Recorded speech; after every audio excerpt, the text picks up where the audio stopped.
우리는 계시록 6장에 왔습니다.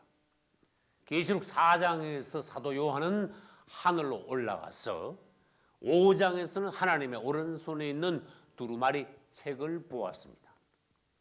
이제 우리는 6장에서 두루마리 책 중에서 첫째 인부터 여섯째 인까지 떼어지는 장면을 볼 수 있습니다. 그중에 오늘은 계시록 6장 1절부터 시작하여 8절까지 첫째 인부터 넷째 인까지 떼어지는 장면들을 자세히 보기로 하겠습니다.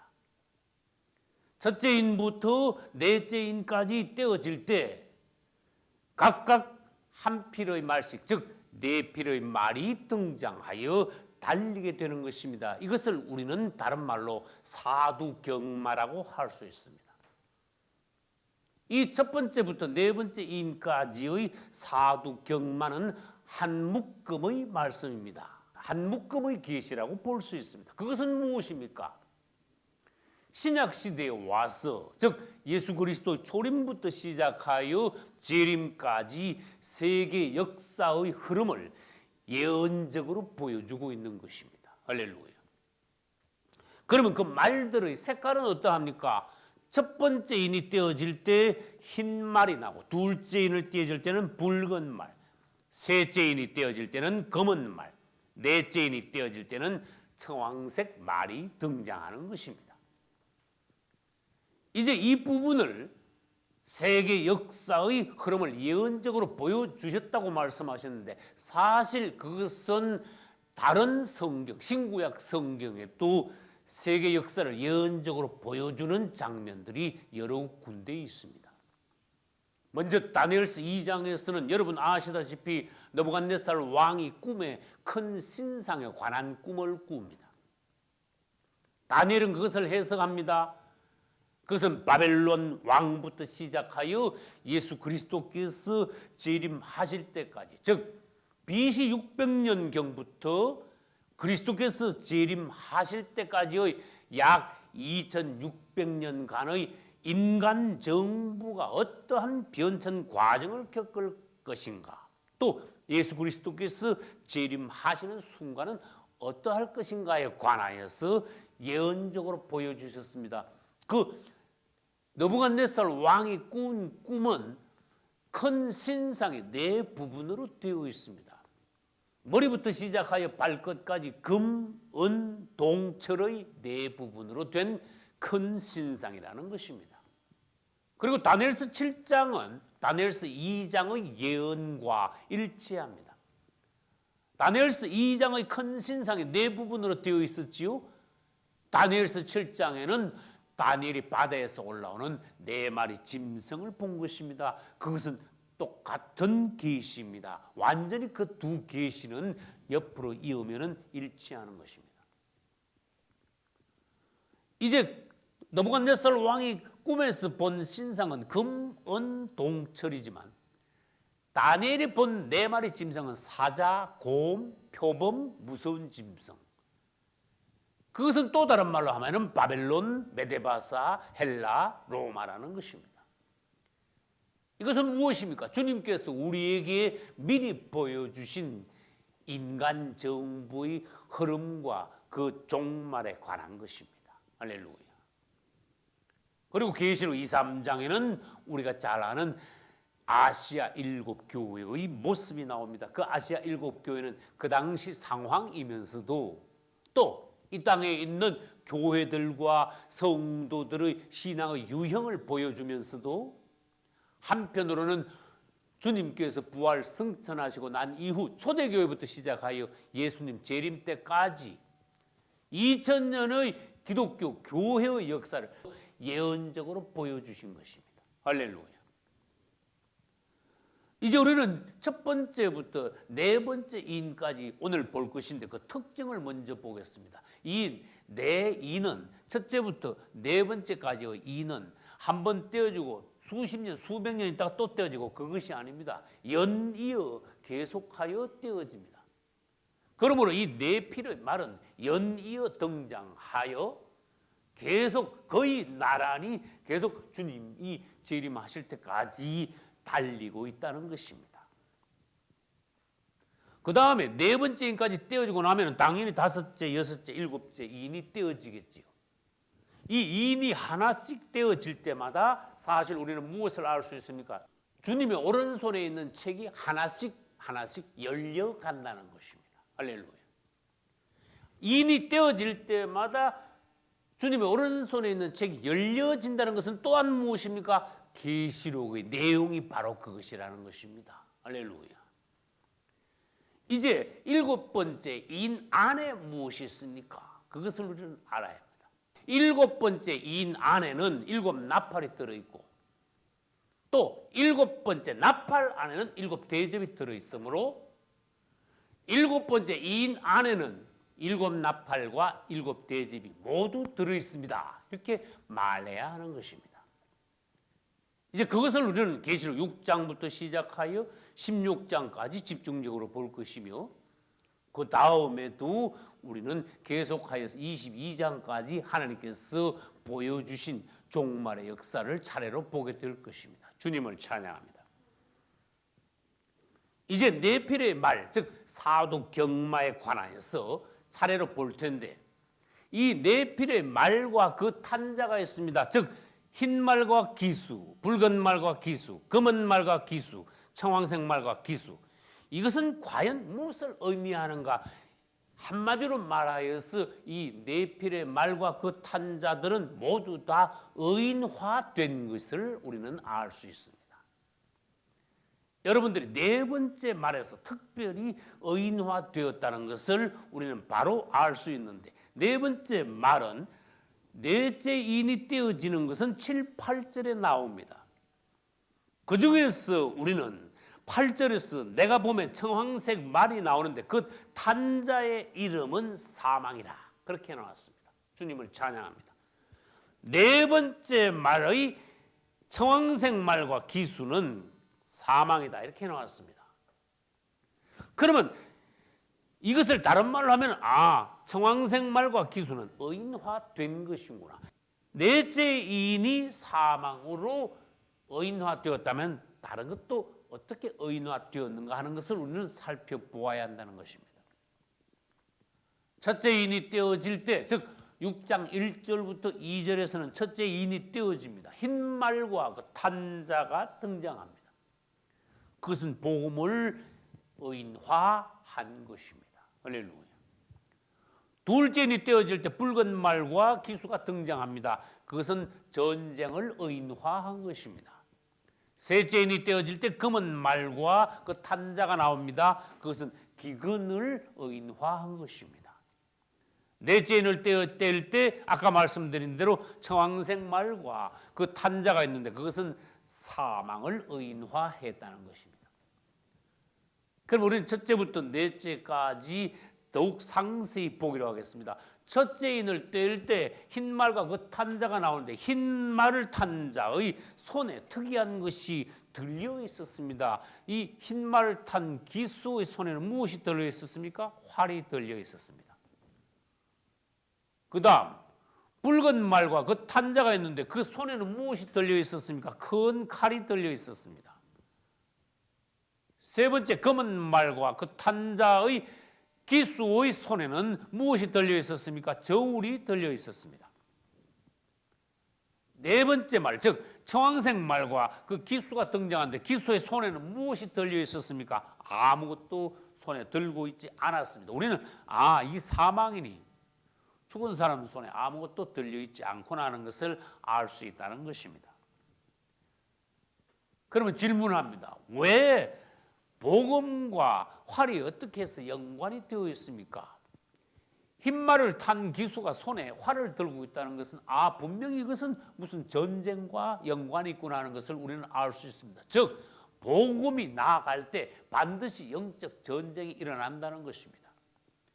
요한이 자세히 보니 활은 들고 있는데 화살은 이미 당겨진 상태였습니다. 요한이 보았을 때 벌써 복음은 힘있게 온 사방을 향하여 나아가 이기고 있었다는 것입니다. 주님의 영광을 나타내고 있었다는 것입니다. 주님을 찬양합니다.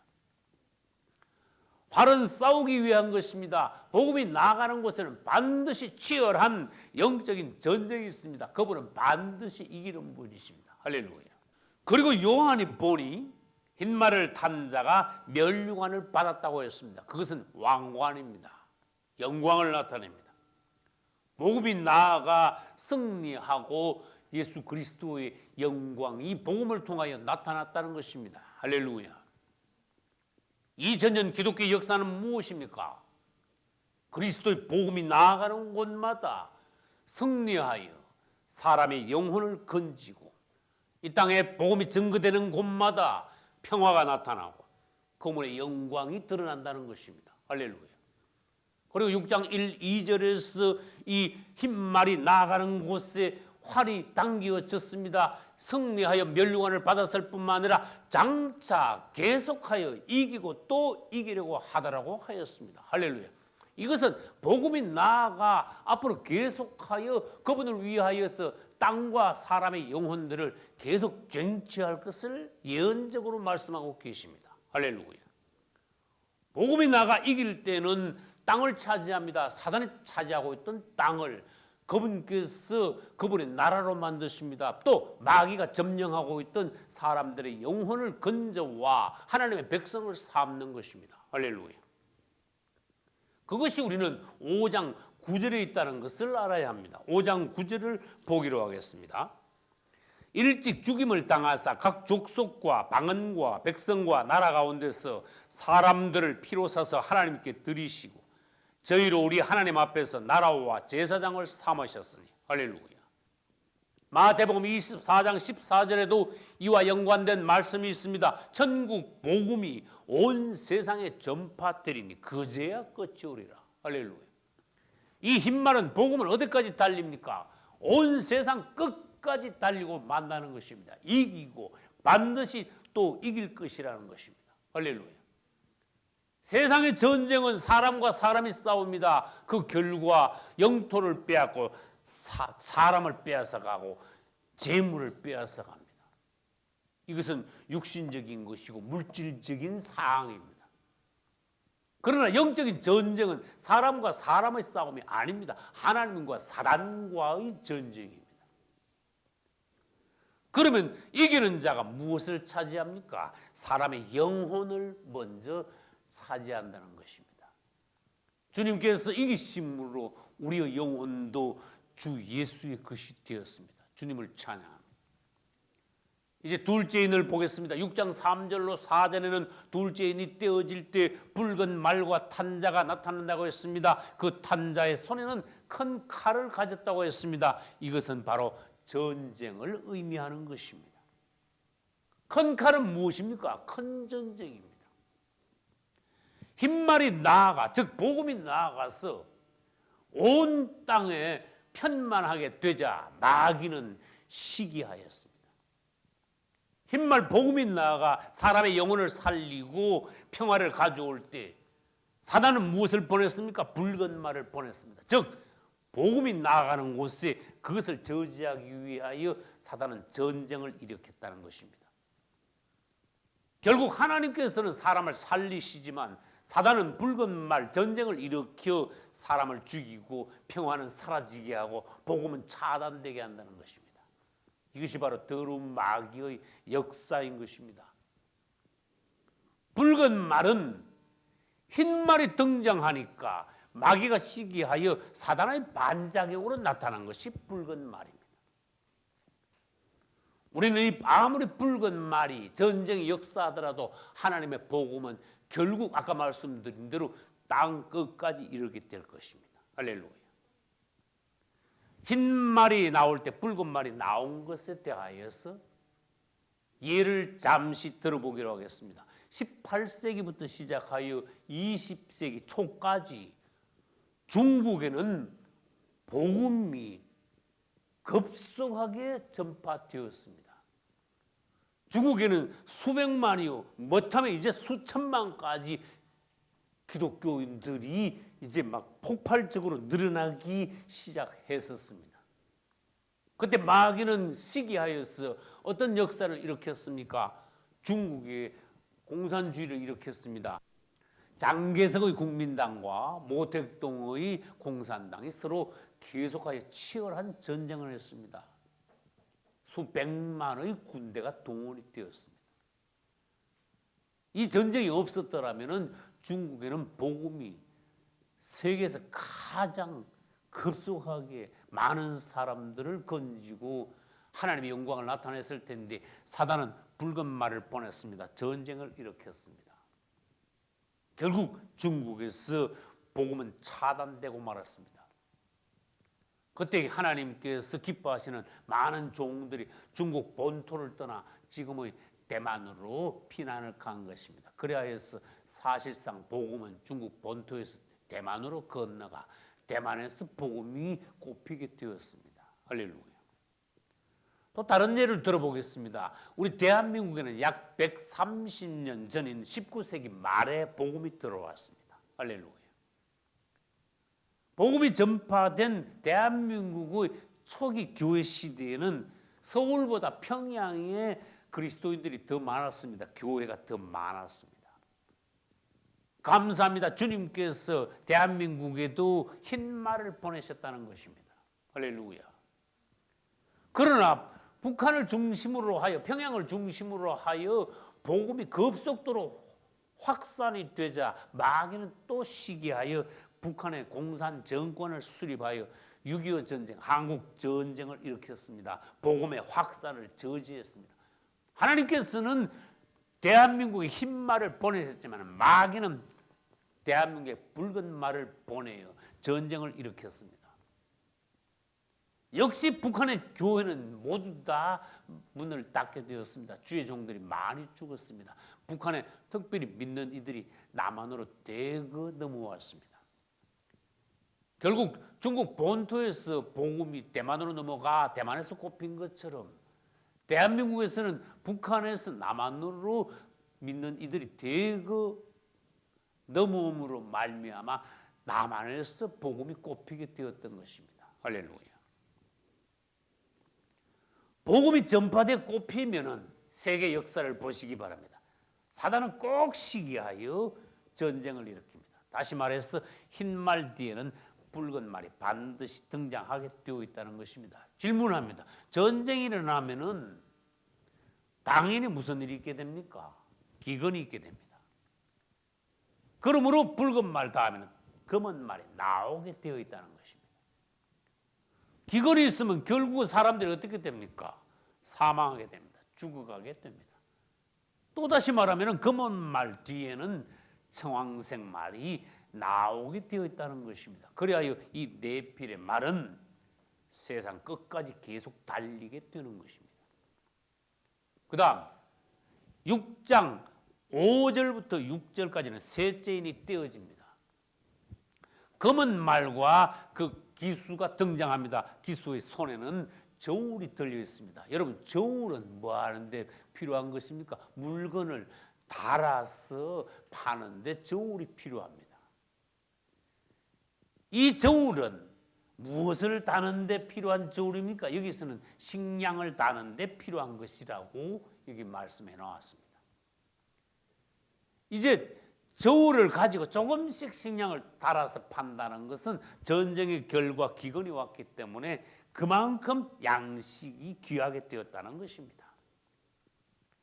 한 데나리온에 밀 한 대요 또는 보리석대로다. 여러분 한 데나리온은 노동자의 하루 품삯입니다. 밀 한 대는 그러면 값이 대강 얼마나 갈까요? 몇천 원도 안 됩니다. 지금 밀가루 1kg가 1,000몇백 원밖에 안 합니다. 그러므로 장정이 하루 종일 일해봐야 밀 한 대 또는 보리석대를 얻습니다. 몇천 원밖에 받지 못한다는 것입니다. 이것은 식량이 그만큼 귀하다는 것입니다. 보통 때보다 12배 이상 식량의 값이 폭등하게 된다는 것입니다. 그리고 5, 6절에서는 감람류와 포도주는 해치 말라고 하였습니다. 이것은 사람을 말하는 것이 아닙니다. 감람류는 성경에서는 사람을 윤택하게 하고 포도주는 사람을 기쁘게 한다고 했습니다. 기근 때 가면은 다른 곡식도 식량도 중요하지만은 귀하지만은 특히 감람류와 포도주는 더욱 귀중한 식품으로 취급된다는 것입니다. 이제 6장 7절로 8절에는 넷째 인이 떼어집니다. 아까 말씀드린 대로 청황색 말과 기수가 등장하는데 그 손에는 아무것도 들려있지 않습니다. 이것은 곧 사망을 상징하는 것입니다. 청황색은 무슨 색입니까? 창백한 색깔입니다. 병에 걸려 죽어가는 사람들의 안색을 나타내고 있습니다. 그리고 음부가 그 뒤를 따른다고 했습니다. 사망이 계속 사람들을 집어삼킴으로써 사람들이 계속 음부로 떨어지는 장면을 보여주고 있습니다. 지난 2000년 동안의 세계 역사는 어떠합니까? 네필의 말로 주님께서는 태어나고 계시는 것입니다.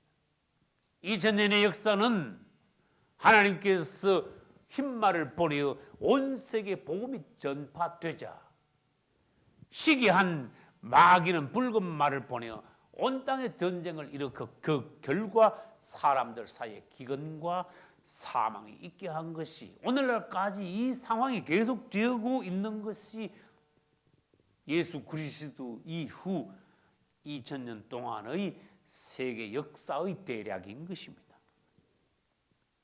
질문합니다. 여러분은 이 네필의 말 중에 어느 말을 타고 있습니까?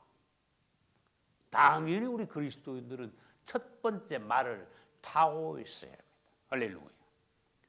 그래야 두 번째 말, 세 번째 말, 네 번째 말 사이를 뚫고 달려야 합니다. 끝까지 달려 천국 문 앞에까지 이르러야 합니다. 할렐루야. 그러면은 첫째 인부터 시작하여 일곱째 인까지 떼어지는 그 과정들을 도표로 잠깐 다시 보기로 하겠습니다. 지금 우리는 어느 시대에 살고 있습니까? 이 도표에서 보면 우리는 적그리스도가 출현하기 직전의 시대에 우리가 살고 있는 것입니다.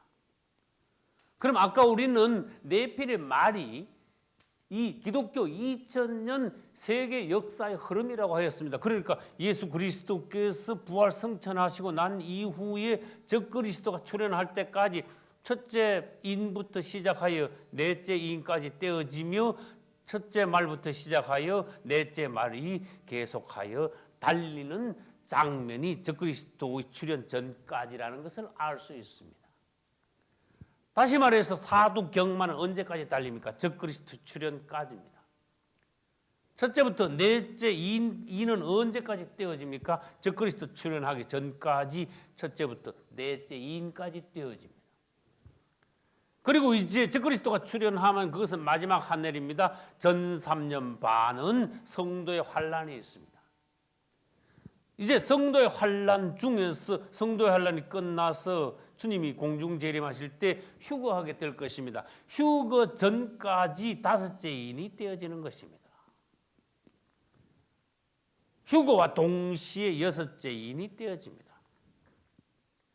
성도들이 휴거하고 난 이후 후 3년 반이 되기 전인 요 중간 지점에서 일곱째 인이 떼어지며 일곱째 인 안에 일곱 나팔이 들어있습니다. 그 중에 첫째부터 넷째까지의 나팔이 불려지는 것입니다.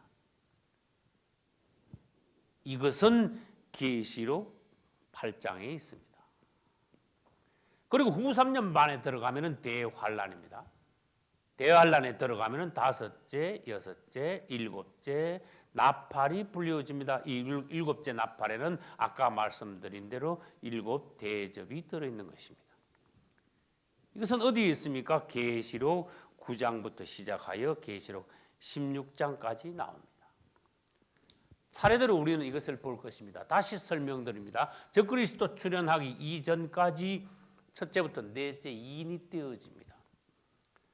그리고 성도의 환란이 끝나고 휴거될 때까지 다섯째 인이 떼어지고 휴거와 동시에 여섯째 인이 떼어지며 성도들이 휴거하고 난 이후 대환란이 있기 전 그 중간 시대에 일곱째 인이 떼어지면서 첫째부터 넷째 나팔이 불리워집니다. 우리는 그것을 계시록 8장에서 볼 수 있습니다. 이제 계시록 9장에 들어가면은 다섯째 나팔부터 불리워집니다. 이제 다섯째, 여섯째, 일곱째 나팔이 불릴 때 그 안에 일곱 대접이 들어있는데 그것은 16장까지 가서 우리는 볼 수 있는 것입니다. 여러분이 영안이 열림으로써 하나님의 비밀을 깨닫고 승리하시기를 예수님 이름으로 축원합니다. 할렐루야.